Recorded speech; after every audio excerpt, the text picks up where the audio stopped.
Assalamualaikum, hello everyone, I'm Nur Maskana, the first presenter of Group 2. In this video, I would like to explain about first, what is discourse analysis, second, the relationship between language and context, third, discourse analysis and pragmatics, and fourth, the discourse structure of text. Well, let's talk about what discourse analysis is. It was first introduced by Zalek Harris in 1952. He proposed it is a way of analyzing connected speech and writing. It focuses on knowledge about language beyond the word, clause, phrase, and sentence that is needed for successful communication. In other words, it is a method of studying and analyzing language and its social and cultural context to understand how language is used to create meaning, construct identities, and convey social interactions. It is a multidisciplinary approach used in fields such as linguistics, sociology, anthropology, communication studies, and more. There are two main interests of discourse analysis according to Harris. First, the examination of language beyond the level of the sentence, and second, the relationship between linguistic and non-linguistic behavior. Now, we are going to discuss about the relationship between language and context. It means how people know from the situation that they are in and how to interpret what someone says. Okay, for example, ordering coffee. Imagine you're at a cafe and you want to order a coffee. The way you phrase your order can vary based on the context and the level of formality. First situation is in informal context, for example. You're at a coffee shop and you frequent regularly and you know the barista well. So you'll say, "Hey, I'll have a medium latte, please." And for example, in its neutral context, for example, you're at a cafe and you've been to a few times but you don't know the staff personally. And so you will say, "Could I get a medium latte, please?" And if it is in a formal context, for example, you're at an upscale cafe and you're trying to be very polite, you will say, "I would like to request a medium latte, if you please."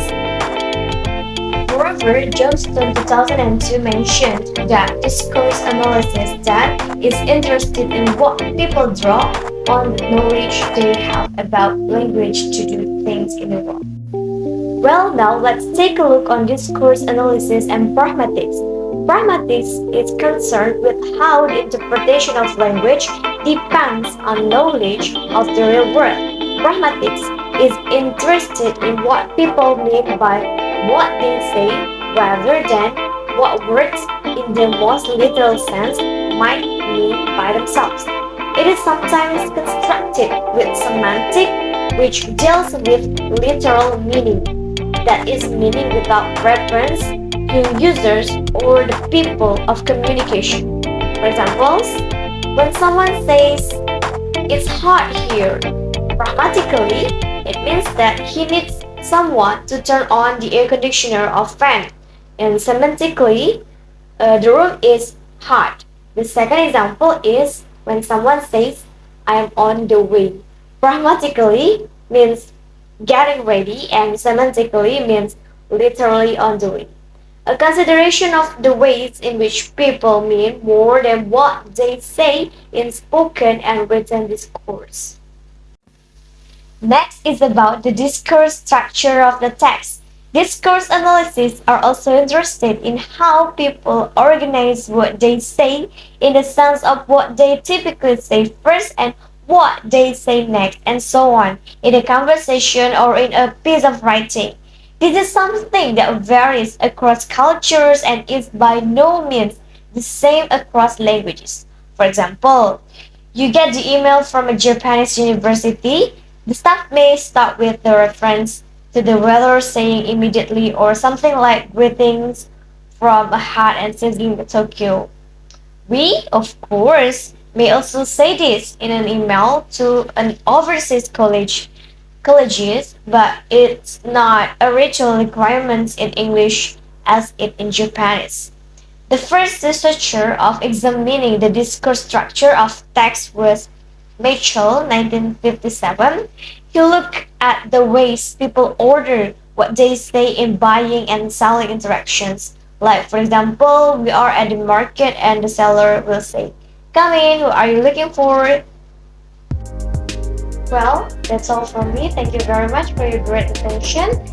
And the next material will be presented by Fanny Divana.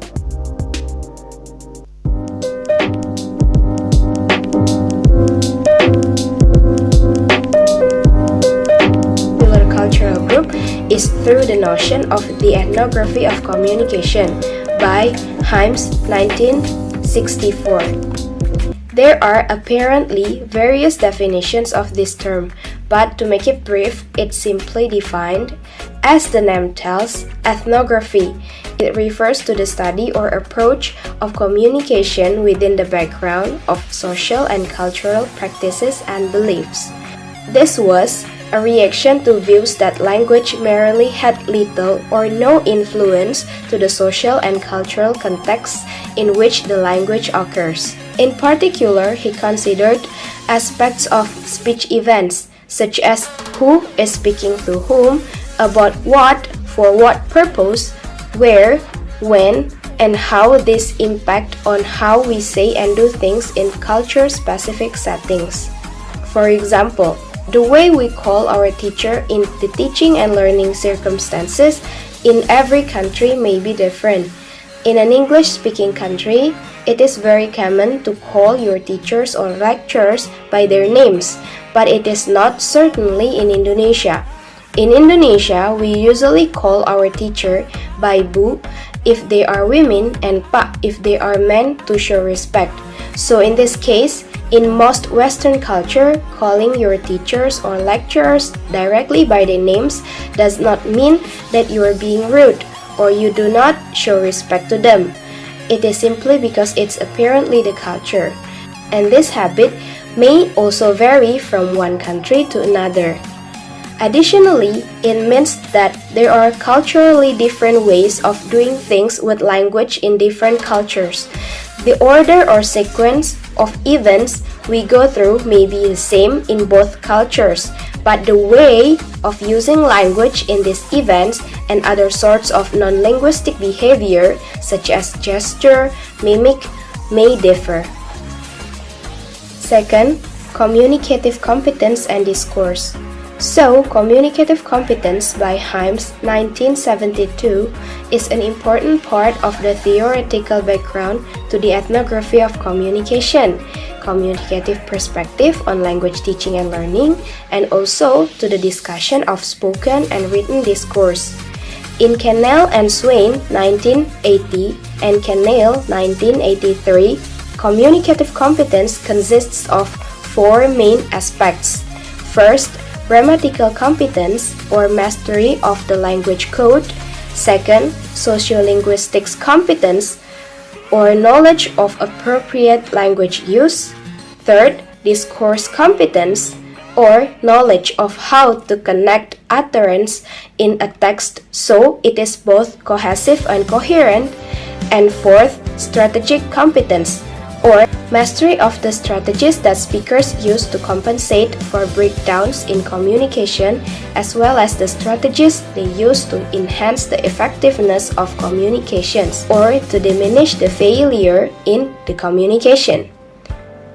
Therefore, communicative competence involves not only knowing a language, for example, the grammatical rules, the proper vocabulary, and so on, but also what to say to whom, when and where to use it to whom, as well as how to say it appropriately to a particular situation. Related to the communicative competence, there are two terms that we should be able to use the language acceptably and appropriately. Acceptable means you are able to use the language grammatically correct, while appropriate means you are able to use the language suitably to the certain situations or contexts. For example, we have to be able to clearly distinguish the way we use the language or the way we speak when we are talking to our family members at home and our teachers or lecturers in academic settings. Third, discursive competence. A further way of looking at cultural ways of speaking and writing is through the notion of discursive competence by Bhatia 2004. Discursive competence draws together the notion of textual competence, generic competence, and social competence. Firstly, textual competence refers to the ability to produce and interpret contextually appropriate texts. The example is how we nowadays text each other via WhatsApp. While texting through WhatsApp, we use abbreviations such as YG, which means young, or in English like LOL, which means laugh out loud, BRB, which means be right back, and TK, which means thank you, and so on. And we understand all without any explanation. In informal texting, we also do not use appropriate capital letters, grammatical rules, or punctuation, since what is important is we should keep the messages short and understandable. And of course, it will be a different thing if you are writing an academic essay, in which the grammatical rules, punctuations, and other aspects are all necessary.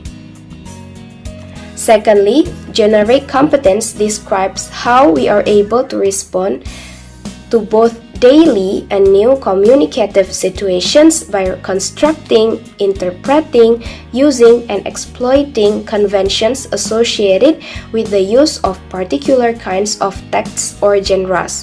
For example, if I am already used to send messages to friends or colleagues, it means that I am an experienced text messenger.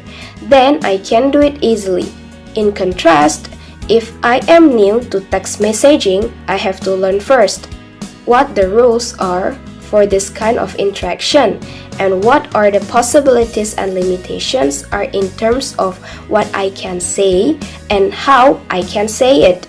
This also occurs for other text types or genres such as writing emails, letters, academic writings, and so on.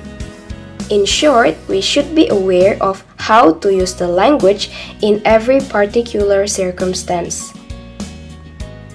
Thirdly, social competence describes how we use the language to take part in social and institutional interactions in a way that enable us to express our social identity within the constraints of the particular social situation and communicative interaction. The example is how we present ourselves in a discussion, whether as the speakers or presenters, the moderator, or the audience. Each participant certainly has different ways of delivering their ideas based on their role in a discussion. In brief, within the constraints of particular situation, we may use the language to show who we are and what is our role in the particular social setting. Finally, discursive competence includes not only language-related and text-level knowledge, but also dynamic factors outside the text which need to be paid attention for an effective communication. Alright, the next part about different views of discourse analysis will be continued by another presenter, Vahra.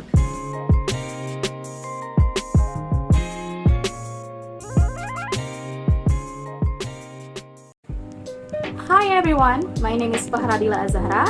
In this video, I will talk about different views of discourse analysis. There are a number of different views on what discourse analysis actually is. From Mills 1997, he said that the term of discourse analysis has shifted from highlighting one aspect of language usage to another, as well as being used in different ways by different researchers. And then from Kasdan, 1998, he describes two main views of discourse analysis. The first is those which focus on the analysis of structures of naturally occurring language, and the second, those which consider different ways of talking and understanding. Then, we can see that discourse analysis is a view of language in use. That is, how through the use of language people achieve certain communicative goals, perform certain communicative acts, participate in certain communicative events, and present themselves to the others. Discourse analysis considers how people manage interaction with each other, how people communicate within particular groups and societies, as well as how they communicate with other groups and with other culture. Now let's take a look at discourse as the social construction of reality. Discourse refers to the way language, communication, and social interaction shape our understanding of reality. It's a concept in a social theory that suggests our perception and beliefs are influenced by the language we use and the societal context we are in. For instance, different societies might have distinct ways of discussing gender, politics, or even reality itself. For example, how a society talks about environmental issues can impact how people perceive the urgency of those problems and the solutions needed. In essence, discourse helps construct our shared reality by influencing how we think and how we communicate about various topics. Let us see the example of how discourse as the social construction of reality played a role in the case of Princess Diana.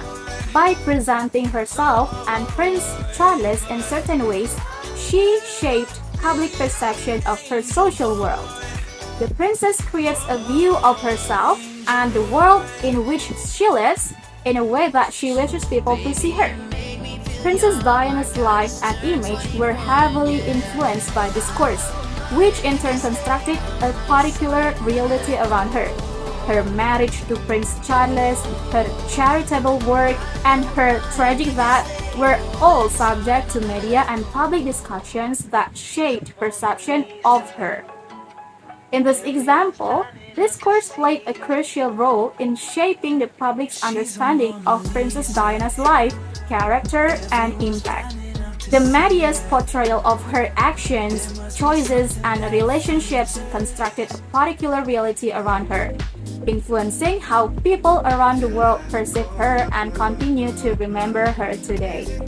Well, now I will give you some examples of how discourse as the social construction of reality occurs in Indonesia or in our surroundings. The first is ethnic diversity, where the way different ethnic groups are discussed and portrayed in media and public discourse can influence perceptions of unity or division. The second is gender roles. Cultural and societal discourse around traditional gender roles can influence perceptions of women's and men's roles in society. The way society talks about and assign role to gender can influence people's perception and behaviors.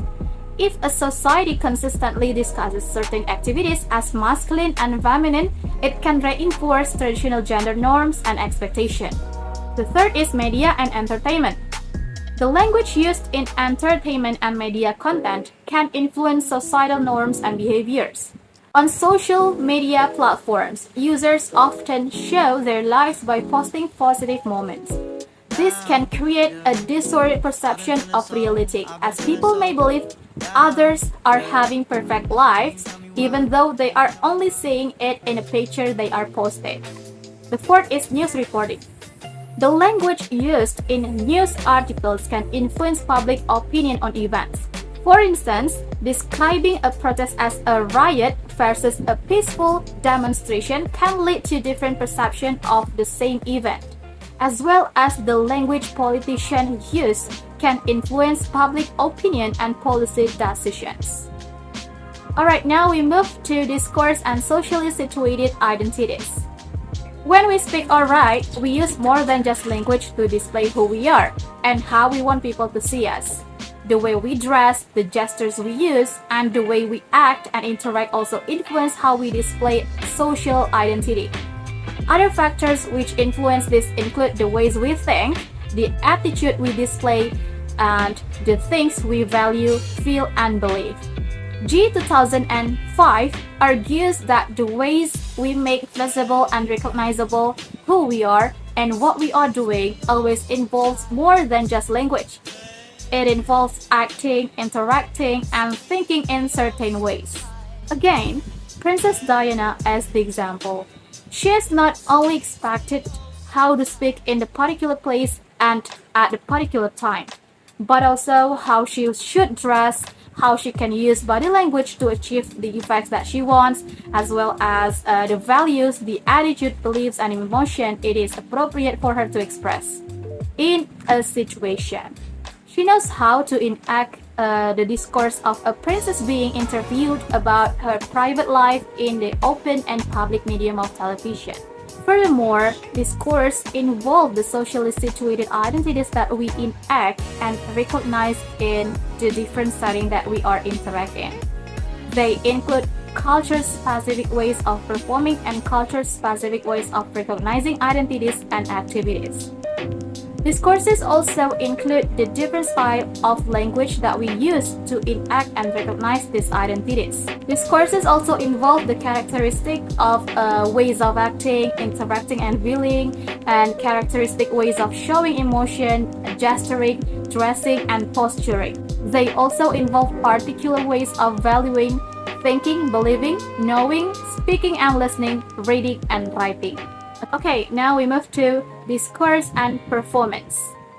Discourse and performance are concepts that highlight the role of communication and language in shaping our identities, interaction, and the way we present ourselves to the others. This concept emphasizes that our words and actions are not just natural expression but are influenced by cultural norms, power dynamics, and social expectations. Some of the examples of discourse and performance in our everyday life. The first is in job interviews. During a job interview, the candidates often engage in a performance where they present themselves as confident, capable, and suitable for the position. The discourse they use and their communication style are influenced by the desire to create a positive impression. The second is in public speaking. When delivering a speech or a presentation, individuals engage in a performance where they use specific discourse techniques to engage and persuade the audience. The way they structure their speech, choose their words, and use gesture is all part of this performance. The third is in friendship conversations. In conversation with friends, people might use a specific discourse style that is more casual and relaxed, allowing them to perform their identity as a friend. This can involve using slang, inside jokes, and shared experience. From these examples, both discourse and performance contribute to the complex ways in which individuals present themselves, interact with others, and shape their identities based on the social and cultural context in which they operate. Alright, now we come to the last part, that is discourse and intertextuality. Discourse refers to the use of language within a specific social or cultural context. On the other hand, intertextuality is a concept that highlights how text, including spoken, written, or visual communication, are interconnected and influenced by other text. It recognizes that meaning is constructed not only within a single text but also through references, allusions, and connections to the other text and cultural context. Some of the examples of how discourse and intertextuality work in our everyday life are: first is on social media posts. Memes often use intertextuality by combining images and text to reference popular culture, creating humor and relatability among users who understand the references.